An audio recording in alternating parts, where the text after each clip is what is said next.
All right, listeners, buckle up. We're taking you straight to Osaka, Japan today.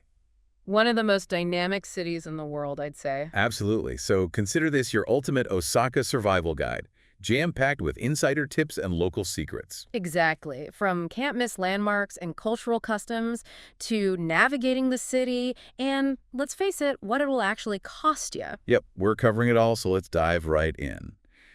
Osaka's got this unique blend of modern and traditional, right? Oh, totally. You can be scrolling through ancient shrines one minute and then surrounded by skyscrapers the next. It's really quite fascinating. Okay, so let's say we only have a couple of days in Osaka. What are the absolute must-sees? Ooh, the pressure. Well, you absolutely cannot miss Osaka Castle. It's not just a pretty building in... Oh, I'm sure there's a story there. Big time. It was central to unifying Japan back in the 16th century. And the view from the top, breathtaking. Okay, history and views, I'm sold. Now, for those who crave something a little more, say, modern... Well, then it's got to be Universal Studios Japan. They've got all the classic rides, but with that distinct Japanese flair. Plus, their Wizarding World of Harry Potter is on another level, truly magical. Hold on, Wizarding World. Yeah. Okay, that's going straight on my list. Now, I've heard whispers about this Dotonbori place. Ah, Dotonbori. Get ready for sensory overload in the best way possible. Imagine dazzling lights, massive billboards, street food galore. It's where Osaka comes alive at night. Sounds vibrant. And speaking of food, you have to try takoyaki while you're there. Takoyaki. They're these little balls of fried dough filled with octopus, an Osaka specialty you won't want to miss. Okay, you had me at fried dough. Octopus. We'll see. So we've got history, thrills, sensory overload. What's next on our Osaka adventure? How about a blast from the past in Shinsekai? It's like stepping right into a retro postcard from the 60s. Tsuchinkaku Tower is the icon there, but the atmosphere is what truly makes it special. Plus, that's where you'll find kushikatsu. Kushikatsu, fill me in. Basically, imagine deep-fried skewers of everything you can possibly think of. Dip them in the special sauce, and you're good to go. Just one rule.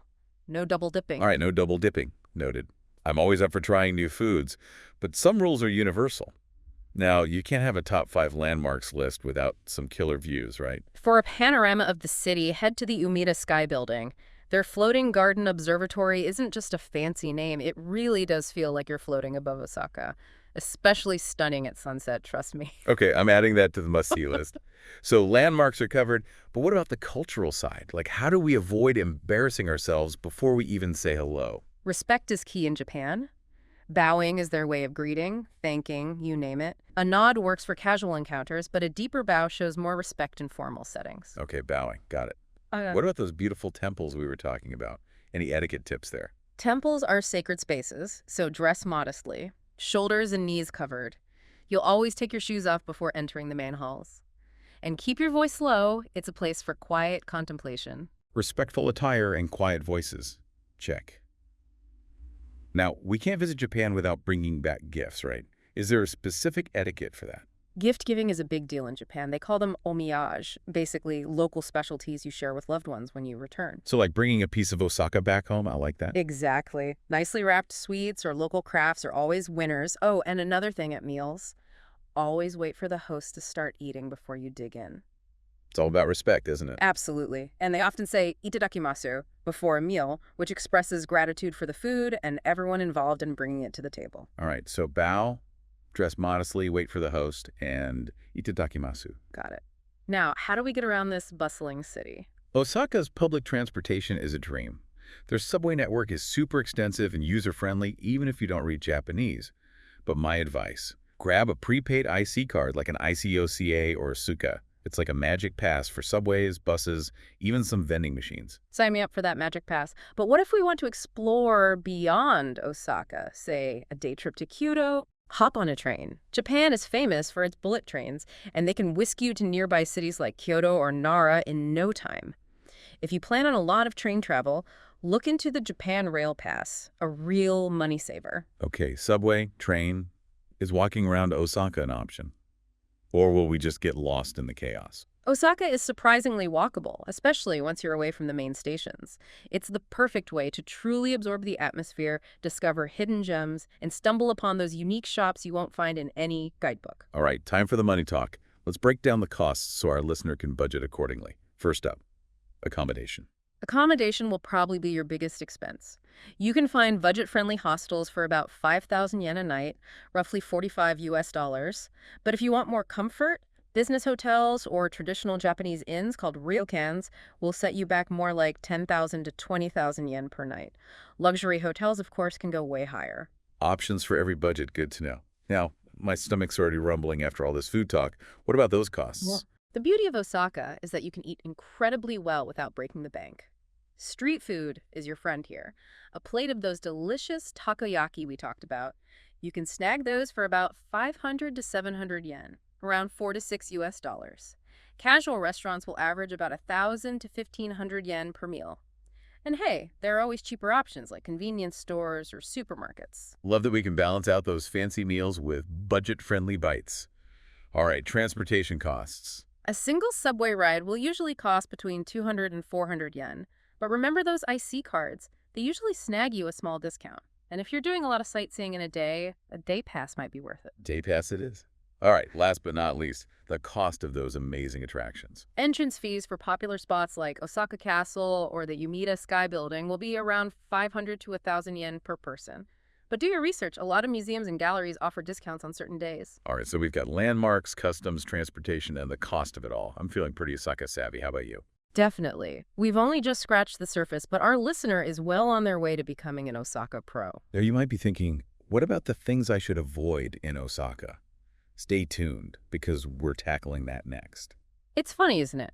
We always talk about what to do in a new place, but knowing what not to do can be just as important. Totally. Yeah. Like how to avoid those awkward travel moments. Exactly. So let's delve into some cultural nuances to help our listener blend in seamlessly in Osaka. All right, lay it on us. First things first, Japan is a densely populated country, so personal space is precious, especially in crowded spots like subways or train stations. Just be mindful of others and try not to, take up too much room. So no impromptu yoga sessions on the platform. Got it. Exactly. And while we're at it, keep those voices down in public. No shouting on the phone or blasting music without headphones, common courtesy stuff. I'm always amazed by how quiet Japanese subways are compared to, well, some other places. Right. It's a refreshing change. Now let's talk tipping. Should we be tipping in Osaka? Yeah, that's always a tricky one for travelers. Here's the deal. Tipping is not customary in Japan. In fact, it can be seen as a bit insulting, like you're suggesting they aren't paid fairly. Service charges are usually included anyway, so no need to leave extra cash. So, when in doubt, follow the local customs. Makes sense. What about jaywalking? Big no-no in Osaka. Definitely avoid that. Traffic laws are serious business in Japan. Even if the street seems empty, wait for the pedestrian signal. It's about respecting the rules and everyone's safety. Safety first, always. Now, we talked about all the amazing street food, but is there anything we should be wary of, food-wise? Good question. Street food in Japan is generally safe, but it's always smart to be cautious, especially in those hot, humid summer months. Pick stalls that look clean and steer clear of raw or undercooked meat or seafood from street vendors. No need to risk a food poisoning detour. Yeah, better safe than sorry. Any other Osaka no-nos we should keep in mind? Just be mindful of noise levels, especially in residential areas. Japanese culture values quiet and consideration for neighbors, so avoid loud conversations or late-night music, especially if you're staying in an apartment or guest house. So basically, be respectful and aware of your surroundings. Makes sense.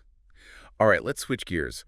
What are some things we should absolutely do in Osaka? Like your top recommendations, the stuff we can't miss. Ooh, I love this part. Are we talking hidden gems, those off-the-beaten-path experiences? Totally. Give us the insider scoop. Okay, I've got a few up my sleeve. First up, there's this neighborhood called Nakazakicho, just north of Umeda. It's an absolute haven for artists and creatives, with quirky boutiques, independent art galleries, cozy cafes tucked away in those narrow alleys.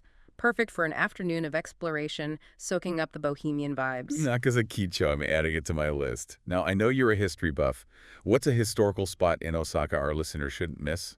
No question, Sumiyoshi Taisha Shrine, one of the oldest Shinto shrines in all of Japan, dating back to the 3rd century. The architecture is incredible, especially the iconic red arch bridge, super photogenic.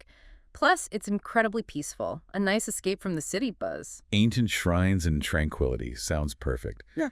Now, no trip to Japan is complete without a dose of pop culture, right? What about those who are into anime, manga, gaming, all that good stuff? Dentown is their haven. It's basically Osaka's Akihabara, a wonderland of electronics, anime, manga, video games. You can find everything there, latest gadgets to vintage collectibles. It's an experience for sure. Dentown, noted. Now, for the listeners seeking a truly unique cultural experience, something they'll never forget, what would you recommend? How about a night at the Bunraku Puppet Theater?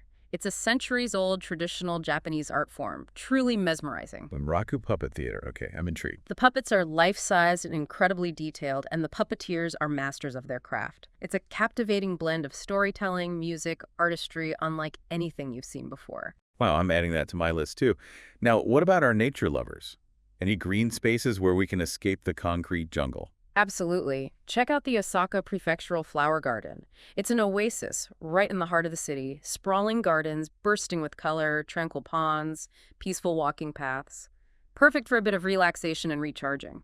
So we've got hidden neighborhoods, ancient shrines, pop culture havens, traditional theater, and a flower garden. That's an itinerary shaping up nicely.